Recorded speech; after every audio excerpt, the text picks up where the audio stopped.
Hai semuanya, kembali lagi dengan saya Andra Putra Sabila dengan NIM 200512041105 dari TIA 2020. Pada video kali ini, saya akan menjelaskan mengenai routing static guys. Enjoy the video.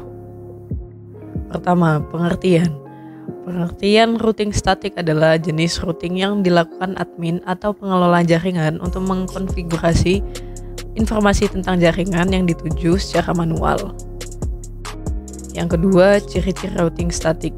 Yang pertama, jalur spesifik ditentukan oleh admin jaringan. Yang kedua, pengisian tabel routing dilakukan secara manual oleh admin jaringan. Ketiga, cara kerja routing static. Cara kerja routing static ada 3 bagian, yaitu yang pertama, konfigurasi router yang dilakukan oleh admin jaringan.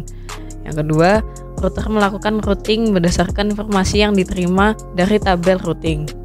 Yang ketiga, admin jaringan menggunakan perintah IP router secara manual untuk konfigurasi router dengan routing static, dan routing static berguna untuk melewatkan paket data yang ada pada jaringan. Keempat, keuntungan menggunakan routing static. Pertama, meringankan kinerja prosesor router. Kedua, tidak ada bandwidth yang digunakan untuk pertukaran informasi dari tabel isi routing pada saat pengiriman paket. Ketiga, routing static lebih aman dibandingkan routing dinamis.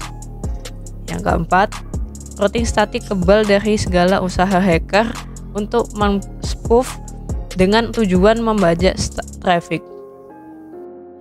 Kelima, kerugian menggunakan routing static.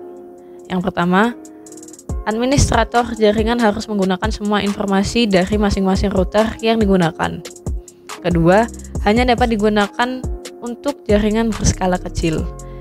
Yang ketiga, administrasinya cukup rumit dibandingkan routing dinamis, terlebih jika banyak router yang harus dikonfigurasi secara manual.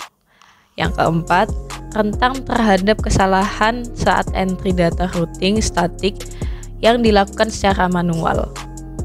Baik, di sini saya akan menjelaskan mengenai percobaan routing static dengan menggunakan Cisco Packet Tracer. Yang pertama, kita tambahkan 2 router terlebih dahulu. Lalu kita ubah namanya menjadi router 1 dan router 2. Setelah itu kita tambahkan 2 switch dan kita ubah juga namanya menjadi switch 1 dan switch 2.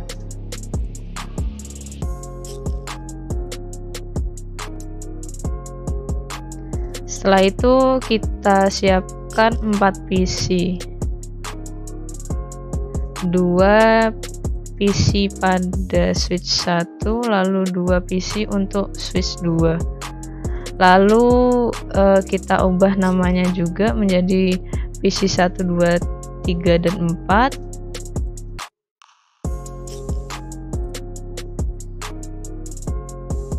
PC 1. Setelah itu kita rapikan terlebih dahulu.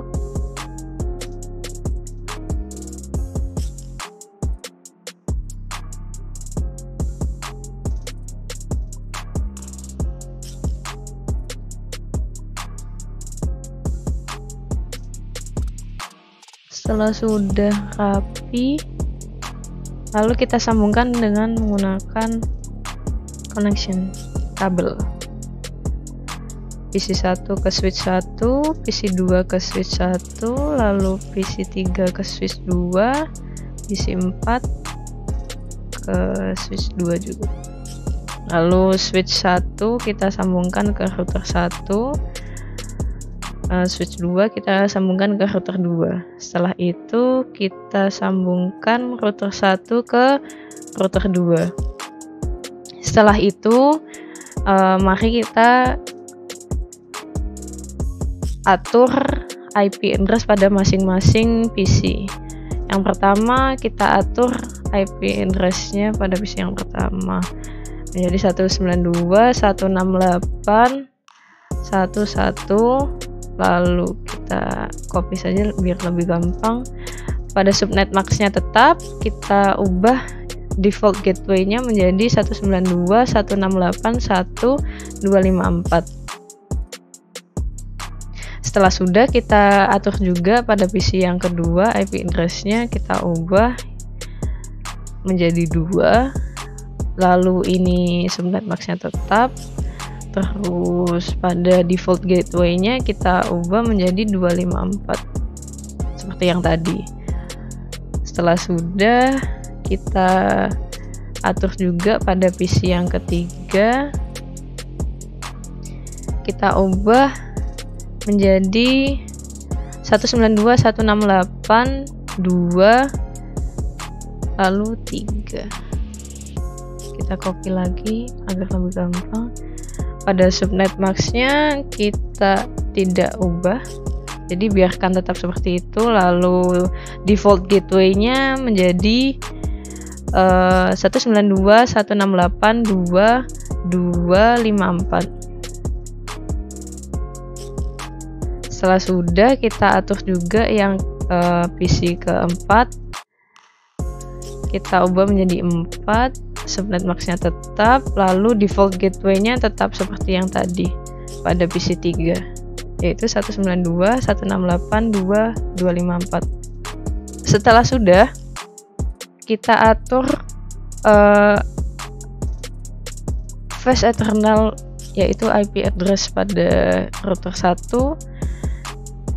Kita ubah menjadi 192.168.1.254. Setelah sudah, subnet max-nya yaitu tetap ya 255.255.255.0. lalu serial. Lalu di sini jangan lupa untuk port statusnya di on kan ya. Jika sudah, kita pindah ke serialnya, kita ubah di sini menjadi 12 12 12 1. Lalu di sini kita ubah menjadi subnet max-nya itu 255 255 255.0. Untuk port statusnya jangan lupa di on kan ya. Setelah sudah, kita cek lagi. Sudah. Setelah sudah, kita atur juga pada router yang kedua. Pada IP address-nya kita tulis 192.168.2.254. Lalu di sini tetap ya. Jangan lupa port statusnya di on kan. Setelah itu kita ubah serialnya menjadi 12 12 12 2. Setelah itu kita ubah juga pada subnet max-nya menjadi seperti yang tadi ya, 255 255 255 lalu 0. Jangan lupa port status di on kan. Setelah sudah, kita coba cek lagi.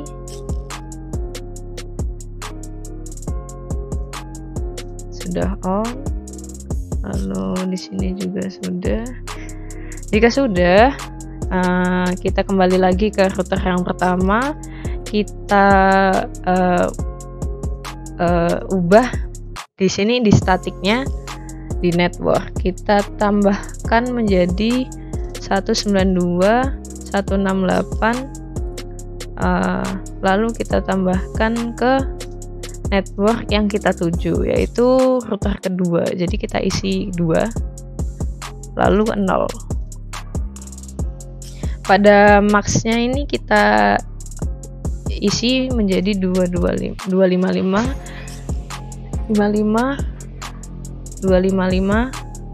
lalu 0.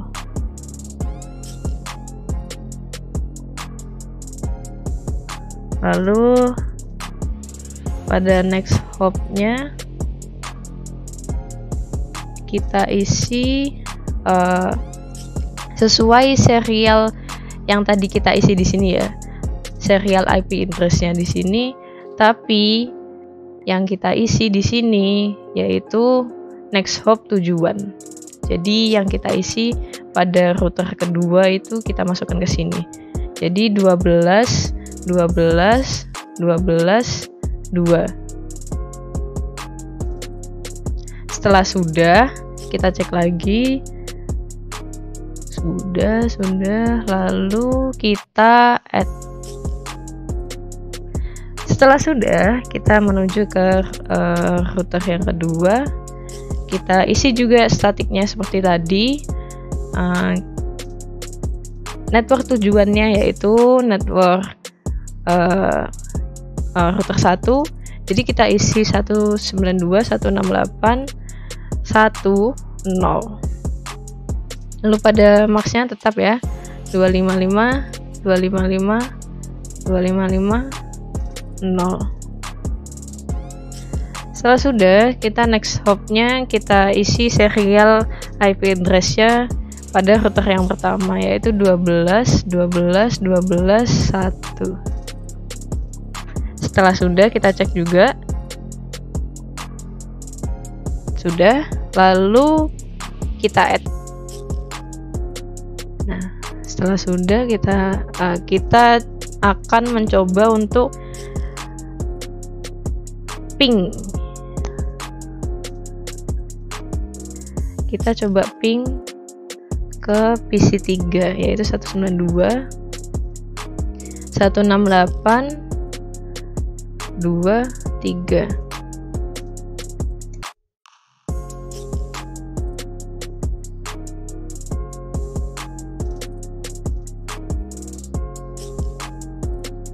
Di sini ada request timeout. Kita coba lagi untuk ping ke PC 3 192 168 23.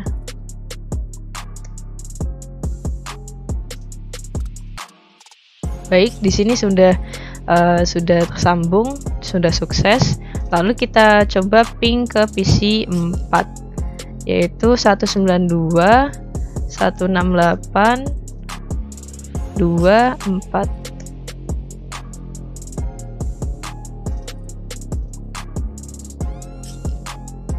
Di sini masih terjadi kesalahan yang sama, request timeout, tapi tidak apa-apa, kita ulang lagi. Ping ke PC 4 yaitu 192 168 24. Ya, di sini sudah sukses semua ya. Setelah sudah, kita coba untuk simulasikan. Di sini kita pencet simulasi, lalu edit filter. Di sini kita menggunakan ICMP. Setelah sudah kita exit, lalu saya akan mencontohkan pada PC 1 ke PC 2 terlebih dahulu.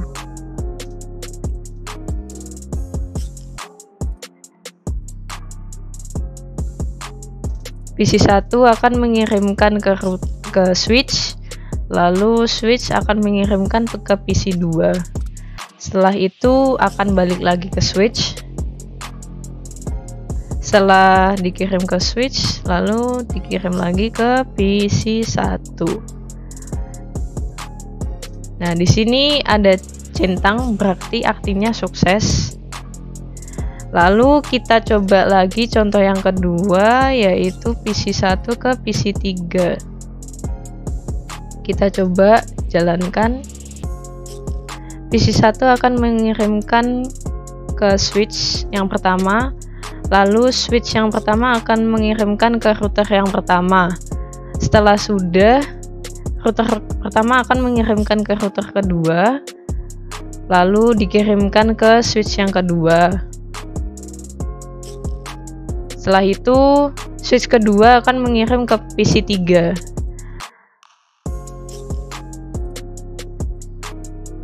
Dan akan kembali lagi ke PC 1. Setelah switch 2, lalu ke router 2, lalu kembali ke router pertama,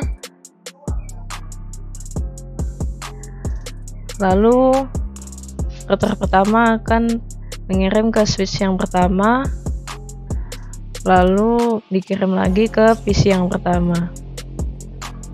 Di sini ada tanda centang, berarti artinya sukses. Kita coba lagi ke percobaan yang ketiga, yaitu PC 1 ke PC 4. Kita coba mulai. PC 1 akan mengirimkan ke switch, lalu switch akan mengirimkan ke router. Pada router pertama akan mengirimkan ke router kedua. Setelah itu router kedua akan dikirim ke switch yang kedua.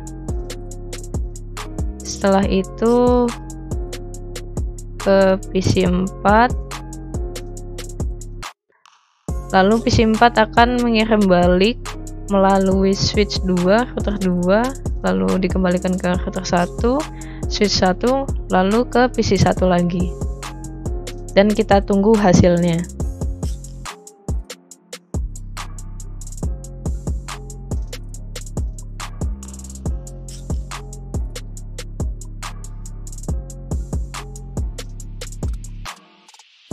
Di sini hasilnya centang, artinya sukses. Dan sekian percobaan routing statik dari saya. Anyways, cukup sampai di sini video mengenai routing statik. Sampai jumpa.